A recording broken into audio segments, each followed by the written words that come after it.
I'm a business advisor. If I want video for my business, why would I sit down and try and do it myself? Yes, I would save a bit of money, but is it going to look as good as if an expert, certainly someone of the quality of Metropolis, does it? Is it going to have the same impact? Is it going to be as good? You guys tell me stuff about my videos that I don't even notice. I see your video, oh, the lighting was wrong or the sound was wrong. I wouldn't notice any of that. Now imagine now I'm building a house. It will probably fall down. Sometimes we think that by not outsourcing and utilising experts, we're saving money. I guarantee you every time you're costing yourself money. And sometimes you're costing yourself real money because the physical cost of your time, what's your time worth? I value my time really, really highly. So if I think my hourly rate is £100 an hour and I spend 5 hours editing a video, that's cost me 500 quid. I send it to you guys and you charge 500 quid. I'll probably get 6 videos edited and it'll be miles better. So I'm much better off focusing on the thing I do well and trusting you to do that job. Again, I had this conversation earlier. I was with a business owner. He lost a staff member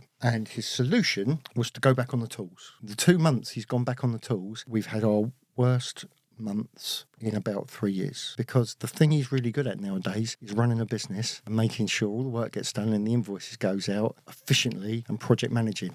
Even though he's worked probably harder than he's worked in 2-3 years, he's had a worse result. Okay, we couldn't employ someone that quick. We'd have been better off putting a subcontractor in that job and leaving you doing the thing you're brilliant at. It's kind of the same with recruitment, and it works with subcontracting and using outside services like yourself or anything, or even me. I wake up every morning and what I worry about is how I'm going to grow your business and how I'm going to grow someone else's business and how I'm going to make sure that there's money in your bank at the end of the month. And that is all I ever do with my time. I'm bound to be better at it because it's all I do. If you find someone who's really, really good at their job and it's a service you definitely need, employing the best person at that job to do it will always make you money. Always. Even if you think you can't afford it.